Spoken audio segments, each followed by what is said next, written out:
Chapter 1 at the edge of the world. Simon Schama अपनी पुस्तक a history of Britain की शुरुआत इस विचार से करते हैं कि क्या ब्रिटेन वास्तव में प्राचीन दुनिया में दुनिया के किनारे स्थित एक दूरस्थ और पिछड़ा द्वीप था। इस अध्याय में वो इतिहास को केवल राजाओं, युद्धों या तारीखों तक सीमित नहीं रखते, बल्कि भूगोल, प्रकृति और लोगों की मानसिकता को ब्रिटिश इतिहास की नींव के रूप में प्रस्तुत करते हैं। शामा बताते हैं कि प्रागैतिहासिक काल में ब्रिटेन आज की तरह पूरी तरह अलग-थलग नहीं था। हिमयुग के समय ये भूमि यूरोप से जुड़ी हुई थी, जिससे मानव समूह, पशु और संस्कृतियां यहां आती जाती रहीं। इस कारण ब्रिटेन का विकास किसी बंद द्वीप की तरह नहीं, बल्कि एक खुले क्षेत्र की तरह हुआ। स्टोनहेंज जैसे विशाल पत्थर स्मारक इस बात का प्रमाण है कि यहाँ के लोग न केवल कुशल कारीगर थे, बल्कि उनमें खगोल विज्ञान, धर्म और सामाजिक संगठन की गहरी समझ भी थी। ये अध्याय इस धारणा को तोड़ता है कि प्रारंभिक ब्रिटिश समाज आदिम और अव्यवस्थित था। रोमन साम्राज्य के आगमन को शामा एक महत्वपूर्ण मोड़ के रूप में देखते हैं, लेकिन वो रोमन लेखकों द्वारा बनाए गए ब्रिटेन के नकारात्मक चित्रण पर सवाल उठाते हैं। रोमनों ने ब्रिटेन को ठंडा, जंगली और असभ्य भूमि बताया, जहां रहने वाले लोग बर्बर थे। शामा के अनुसार ये चित्रण राजनैतिक और सांस्कृतिक श्रेष्ठता दिखाने का एक तरीका था। वास्तव में रोमन शासन से पहले भी ब्रिटेन में संगठित जनजातियां, स्थानीय शासक और व्यापारिक संबंध मौजूद थे। रोमन शासन के दौरान सड़कों, किलों, नगरों और प्रशासनिक व्यवस्थाओं का विकास हुआ, जिससे ब्रिटेन पहली बार एक व्यापक साम्राज्यिक व्यवस्था से जुड़ा। फिर भी शामा ये स्पष्ट करते हैं कि रोमन प्रभाव ने स्थानीय संस्कृतियों को पूरी तरह नष्ट नहीं किया। रोमन और स्थानीय परंपराओं के मिश्रण से एक नई सामाजिक संरचना बनी। जब रोमन सेना ब्रिटेन से चली गई, तब भी ये समाज पूरी तरह ढह नहीं गया, जैसा कि अक्सर अंधकार युग के रूप में दिखाया जाता है। इस अध्याय का एक केंद्रीय विषय ब्रिटिश पहचान की प्रारंभिक रचना है। शामा बताते हैं कि ब्रिटेन की पहचान हमेशा मिश्रित रही है। ये बाहरी प्रभावों और स्थानीय परंपराओं के संतुलन से बनी। समुद्र ने ब्रिटेन को एक ओर अलग किया, तो दूसरी ओर व्यापार और संपर्क के रास्ते भी खोले।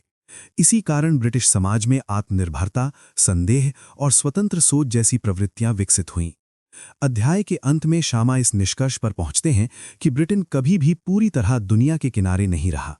ये एक ऐसा स्थान था जो अलग भी था और जुड़ा भी। ये प्रश्न at the edge of the world पूरे ब्रिटिश इतिहास की दिशा तय करता है और आने वाले अध्यायों के लिए आधार बनता है। Chapter 2 conquest. इस अध्याय में साइमन शामा ब्रिटेन के इतिहास को आकार देने वाली सबसे निर्णायक प्रक्रिया विजय और अधिग्रहण कॉन्क्वेस्ट पर ध्यान केंद्रित करते हैं।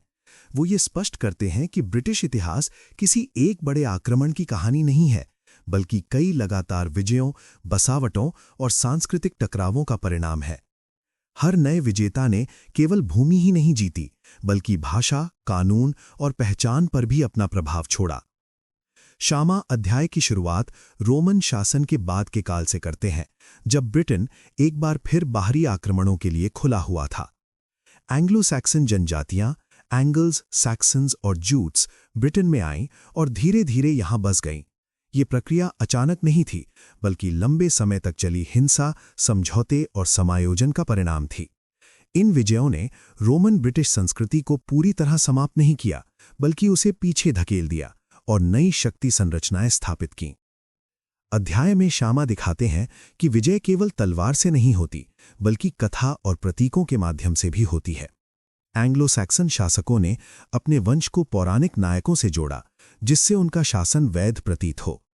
इसी दौर में ईसाई धर्म का प्रसार हुआ, जिसने राजनीतिक शक्ति को धार्मिक समर्थन दिया और राजाओं को ईश्वर की इच्छा का प्रतिनिधि बताया गया। इसके बाद ध्यान केंद्रित होता है वाइकिंग आक्रमणों पर। डेनिश और नॉर्स योद्धा केवल लुटेरे नहीं थे, वे कुशल व्यापारी और बसने वाले भी थे। उन्होंने ब्रिटेन के बड़े हिस्से पर नियंत्रण स्थापित किया, जिसे बाद में डेन लॉ कहा गया। शामा ये स्पष्ट करते हैं कि वाइकिंग प्रभाव ने अंग्रेजी कानून, भाषा और शासन प्रणाली को गहराई से प्रभावित किया। विजय यहाँ पूर्ण विनाश नहीं, बल्कि सांस्कृतिक मिश्रण का माध्यम बनी। अध्याय का केंद्रीय बिंदु है 1066 का नॉर्मन विजय अभियान। विलियम द कॉन्करर की जीत को शामा ब्रिटिश इतिहास का सबसे निर्णायक क्षण मानते हैं।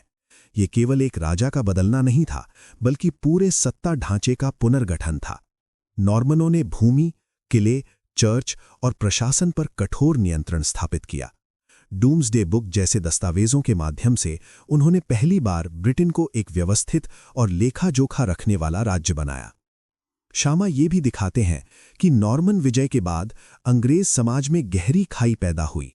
शासक वर्ग फ्रेंच भाषी था, जबकि सामान्य जनता अंग्रेजी बोलती थी। ये भाषाई और सामाजिक विभाजन सदियों तक बना रहा। फिर भी समय के साथ विजेता और विजित एक दूसरे में घुलने लगे, जिससे एक नई अंग्रेज पहचान का जन्म हुआ। अध्याय के अंत में शामा इस निष्कर्ष पर पहुंचते हैं कि ब्रिटेन का इतिहास शुद्ध या एक रूप नहीं रहा। हर विजय ने कुछ छीना, लेकिन कुछ नया भी जोड़ा। कॉन्क्वेस्ट ब्रिटिश इतिहास में केवल पराजय की कहानी नहीं, बल्कि परिवर्तन, अनुकूलन और पुनर्निर्माण की प्रक्रिया है। और यही प्रक्रिया आगे चलकर ब्रिटेन को एक मजबूत, जटिल और विरोधाभासी राष्ट्र बनाती है। Chapter 3 sovereignty unbound. इस अध्याय में साइमन शामा ब्रिटेन के इतिहास के एक मूल प्रश्न पर विचार करते हैं, क्या सत्ता पूर्ण रूप से राजा के हाथ में थी या उस पर सीमाएं हमेशा से मौजूद रहीं? सॉवरेनिटी अनबाउंड इसी दुविधा को केंद्र में रखता है और मध्ययुगीन ब्रिटेन में सत्ता, कानून और समाज के जटिल संबंधों को उजागर करता है।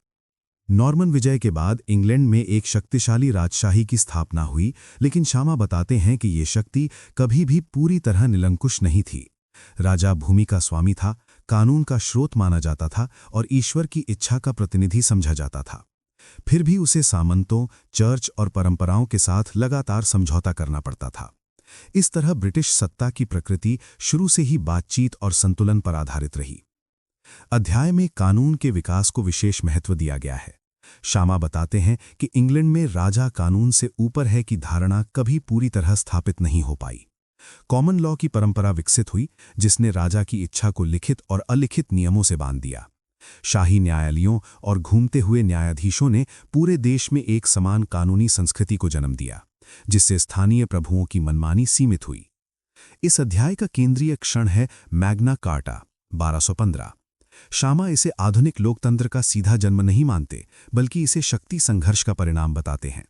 विद्रोही सामंतों ने राजा जॉन को मजबूर किया कि वो ये स्वीकार करे कि कर, गिरफ्तारी और दंड मनमाने नहीं हो सकते।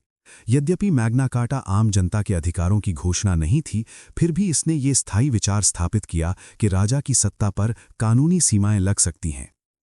शामा चर्च की भूमिका को भी गहराई से विश्लेषित करते हैं। मध्ययुगीन इंग्लैंड में चर्च केवल धार्मिक संस्था नहीं था, बल्कि एक राजनीतिक शक्ति भी था। राजा और पोप के बीच संघर्ष, विशेष रूप से नियुक्तियों और कराधान को लेकर, ये दिखाता है कि संप्रभुता एक साझा और विवादित क्षेत्र थी। राजा को ईश्वर का प्रतिनिधि माना जाता था, लेकिन वही ईश्वर चर्च के माध्यम से राजा की शक्ति को चुनौती भी देता था। अध्याय में ये भी बताया गया है कि संसद जैसी संस्थाओं का उदय कैसे हुआ।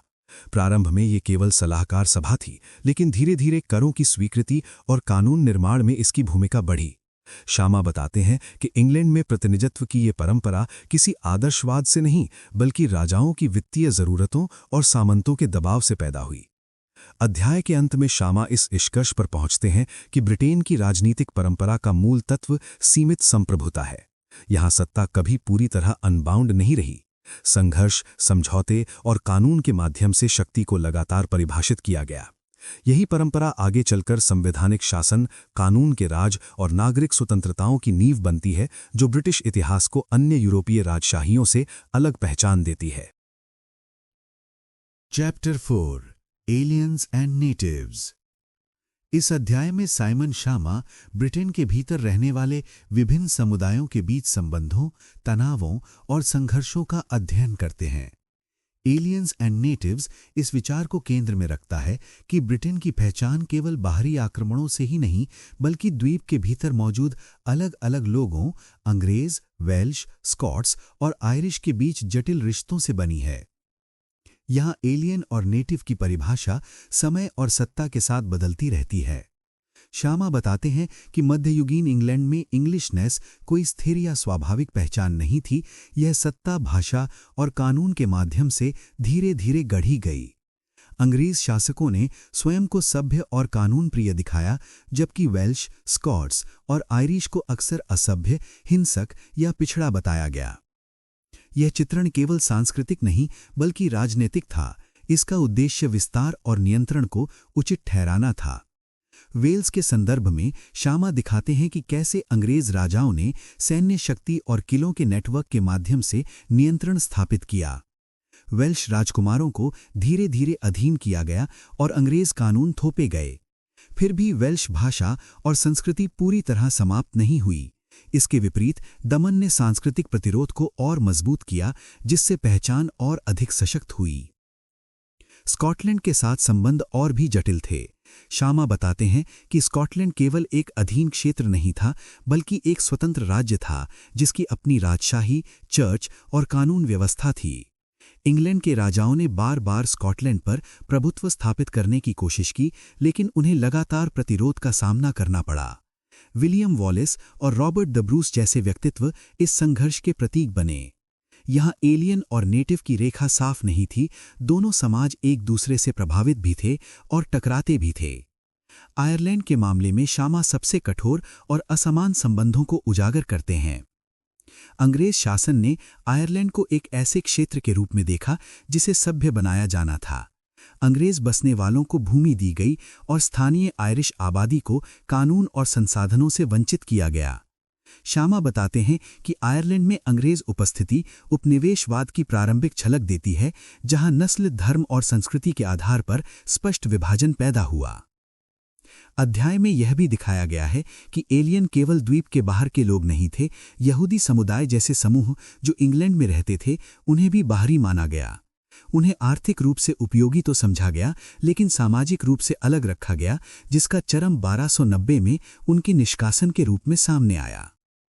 यह उदाहरण दिखाता है कि पहचान और बहिष्कार सत्ता के औजार कैसे बनते हैं।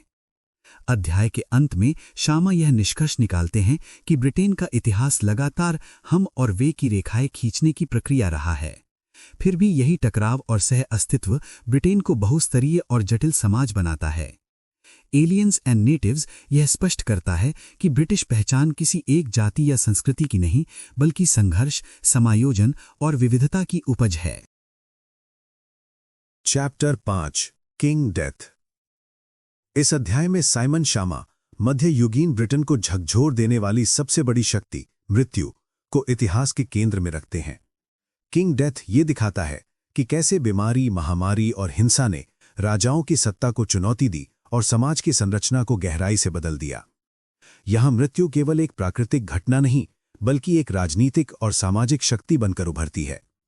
शामा बताते हैं कि 14वीं शताब्दी का ब्रिटेन पहले से ही युद्ध, अकाल और सामाजिक असमानता से जूझ रहा था। ऐसे समय में ब्लैक डेथ का आगमन हुआ, जिसने आबादी के एक बड़े हिस्से को नष्ट कर दिया। इस महामारी ने अमीर और गरीब, राजा और किसान, किसी को नहीं बख्शा। मृत्यु की इस समानता ने उस धारणा को तोड़ा कि सामाजिक पद और ईश्वर की कृपा लोगों को सुरक्षित रख सकती है। महामारी के प्रभाव केवल जनसंख्या तक सीमित नहीं रहे। शामा दिखाते हैं कि श्रमिकों की भारी कमी के कारण मजदूरों की कीमत बढ़ गई, जिससे सामंती व्यवस्था हिल गई। किसानों और मजदूरों ने बेहतर मजदूरी और स्वतंत्रता की मांग शुरू की। सत्ता ने इस चुनौती का सामना स्टैट्यूट ऑफ लेबरर्स जैसे कानूनों के माध्यम से किया, जिनका उद्देश्य मजदूरी को नियंत्रित करना था। ये संघर्ष बाद में पेजेंट्स रिवोल्ट 1381 जैसी घटनाओं में फूट पड़ा, जहां आम लोगों ने सीधे राजसत्ता और अभिजात वर्ग को चुनौती दी। इस अध्याय में मृत्यु के सांस्कृतिक प्रभावों पर भी ध्यान दिया गया है। कला, साहित्य और धार्मिक जीवन में मृत्यु की उपस्थिति तीव्र हो गई। डांस मकाब्र जैसे प्रतीकों ने ये संदेश दिया कि मृत्यु सभी को समान बनाती है। चर्च ने इस भय का उपयोग धार्मिक अनुशासन बढ़ाने के लिए किया, लेकिन साथ ही चर्च की नैतिक विश्वसनीयता पर भी प्रश्न उठने लगे, क्योंकि वो महामारी को रोकने में असफल रहा। शामा ये भी दिखाते हैं कि मृत्यु ने राजसत्ता की वैधता को कैसे कमजोर किया। युद्धों में राजाओं की मृत्यु, प्लेग से शासकों का मरना और उत्तराधिकार के संकटों ने राजनैतिक अस्थिरता बढ़ाई। वॉर्स ऑफ द रोजेस जैसी संघर्षों की जड़ें भी इसी अस्थिरता में देखी जा सकती हैं, जहां मृत्यु और सत्ता का रिश्ता और अधिक क्रूर हो गया। अध्याय में यह स्पष्ट किया गया है कि किंग डेथ का अर्थ ये नहीं कि मृत्यु ने राजाओं की जगह ले ली, बल्कि ये कि मृत्यु ने यह दिखा दिया कि कोई भी सत्ता स्थायी नहीं है। ईश्वर द्वारा चुने गए राजा भी नश्वर हैं। इस सच्चाई ने लोगों की सोच में गहरा परिवर्तन पैदा किया और सत्ता को देखने का दृष्टिकोण बदला। अध्याय के अंत में शामा निष्कर्ष निकालते हैं कि महामारी और मृत्यु ने ब्रिटिश समाज को कमजोर करने के साथ साथ नए अवसर भी दिए। पुरानी संरचनाएं टूटीं, नई सामाजिक गतिशीलता पैदा हुई और आम लोगों की आवाज पहले से अधिक सुनाई देने लगी। किंग डेथ इस बात का प्रतीक है कि इतिहास केवल राजाओं के निर्णयों से नहीं, बल्कि जीवन और मृत्यु की अनियंत्रित शक्तियों से भी आकार लेता है, और यही शक्तियां ब्रिटेन को मध्य युग से आधुनिक युग की ओर ले जाती हैं। Chapter 6 burning convictions. इस अध्याय में साइमन शामा ब्रिटिश इतिहास के सबसे उथल-पुथल भरे दौर, धार्मिक परिवर्तन और विश्वास के लिए हिंसा को केंद्र में रखते हैं। बर्निंग कन्विक्शंस ये दिखाता है कि इंग्लैंड में धर्म केवल आस्था का विषय नहीं था, बल्कि सत्ता, पहचान और जीवन मरण का प्रश्न बन चुका था। सुधार आंदोलन, रेफॉर्मेशन ने समाज की हर परत को प्रभावित किया और विश्वास के नाम पर किए गए कृत्यों ने इतिहास की दिशा बदल दी। शामा बताते हैं कि 16वीं शताब्दी की शुरुआत तक इंग्लैंड गहराई से कैथोलिक परंपराओं में डूबा हुआ था। चर्च केवल धार्मिक संस्था नहीं था, बल्कि सामाजिक जीवन का केंद्र था। त्योहार, दान, शिक्षा और मृत्यु तक सब कुछ चर्च से जुड़ा था। आम लोग संतों, मूर्तियों और धार्मिक अनुष्ठानों के माध्यम से ईश्वर से जुड़ाव महसूस करते थे। इस व्यवस्था को अचानक तोड़ना केवल धार्मिक सुधार नहीं, बल्कि सांस्कृतिक झटका था। हेनरी VIII के शासन में सुधार की प्रक्रिया शुरू हुई, लेकिन शामा स्पष्ट करते हैं कि ये परिवर्तन मुख्य रूप से धार्मिक नहीं, बल्कि राजनीतिक था। राजा का रोम के पोप से अलग होना व्यक्तिगत और राजवंशीय कारणों से प्रेरित था। इसके परिणाम स्वरूप इंग्लैंड का चर्च राज्य के अधीन आ गया। मठों का विघटन हुआ और उनकी संपत्ति राजसत्ता के हाथों में चली गई। इससे एक नया शक्तिशाली वर्ग उभरा, जिसने धार्मिक सुधार में अपना स्वार्थ देखा। अध्याय में यह भी दिखाया गया है कि सुधार का विरोध भी उतना ही तीव्र था। बहुत से लोग पुराने विश्वासों से गहराई से जुड़े थे। मूर्तियों का तोड़ा जाना, तीर्थ स्थलों का नष्ट होना और परंपराओं का अंत आम जनता के लिए आस्था की हत्या जैसा था। शामा इसे सांस्कृतिक गृह युद्ध की संज्ञा देते हैं, जहां तलवार से अधिक विचारों और प्रतीकों ने रक्त बहाया। मेरी आय के शासन में धार्मिक हिंसा अपने चरम पर पहुंची। कैथोलिक धर्म को पुनर्स्थापित करने के प्रयास में सैकड़ों प्रोटेस्टेंटों को जिंदा जला दिया गया। ये सार्वजनिक फांसियां और जलाए जाने की घटनाएं धर्म को भय और सत्ता के उपकरण में बदल देती हैं। शामा बताते हैं कि इन घटनाओं ने मेरी को इतिहास में ब्लडी मैरी के नाम से अमर कर दिया और प्रोटेस्टेंट स्मृति में शहादत की एक शक्तिशाली परंपरा गढ़ी। इसके विपरीत एडवर्ड VI और बाद में एलिजाबेथ I के समय प्रोटेस्टेंट विचारों को संस्थागत रूप मिला। फिर भी शामा ये स्पष्ट करते हैं कि धार्मिक शांति तुरंत नहीं आई। विश्वास व्यक्तिगत नहीं रहा, ये राज्य के प्रति निष्ठा का मापदंड बन गया। गलत विश्वास रखना राजद्रोह के समान माना जाने लगा। अध्याय के अंत में शामा ये निष्कर्ष निकालते हैं कि बर्निंग कन्विक्शंस केवल धार्मिक संघर्ष की कहानी नहीं है, बल्कि ये दिखाता है कि जब विश्वास और सत्ता एक हो जाते हैं तो सहनशीलता समाप्त हो जाती है। आग केवल शरीर नहीं जलाती, वो स्मृतियां, परंपराएं और समाज की आत्मा को भी झुलसा देती है। इसी संघर्ष की राख से आगे चलकर एक अधिक सतर्क, नियंत्रित और राजनीतिक रूप से समझदार इंग्लैंड उभरता है। Chapter 7 the body of the queen. इस अध्याय में साइमन शामा इंग्लैंड के इतिहास के सबसे प्रतीकात्मक और जटिल शासक क्वीन एलिजाबेथ I के शासन और उसके समय की राजनीति, संस्कृति और पहचान पर ध्यान केंद्रित करते हैं। The body of the queen शीर्षक ये दर्शाता है कि एलिजाबेथ का व्यक्तिगत अस्तित्व और सार्वजनिक रूप दोनों ही राज्य की शक्ति और पहचान का प्रतीक थे। शामा ये दिखाते हैं कि एक महिला शासक ने कैसे पुरुष प्रधान राजनीति, धार्मिक मतभेद और वैश्विक चुनौतियों के बीच इंग्लैंड को स्थिर रखा। शामा बताते हैं कि एलिजाबेथ का शरीर केवल एक जैविक तथ्य नहीं था, ये सत्ता का प्रतीक बन गया। शाही पोशाकें, गहने, पोर्ट्रेट और समारोह सभी उनके व्यक्तित्व और शक्ति को दर्शाने के उपकरण थे। एलिजाबेथ ने अपनी छवि का निर्माण इस तरह किया कि जनता और विदेशी प्रतिनिधि दोनों उसे अजेय और सर्वशक्तिमान समझें। ये रणनीति राजनीतिक रूप से अत्यंत प्रभावी थी, क्योंकि उसके समय में महिला राजा की अवधारणा असामान्य और चुनौतीपूर्ण थी। इस अध्याय में शामा इंग्लैंड के धार्मिक संतुलन पर भी ध्यान देते हैं। एलिजाबेथ ने प्रोटेस्टेंट और कैथोलिक मतों के बीच नाजुक संतुलन बनाए रखा।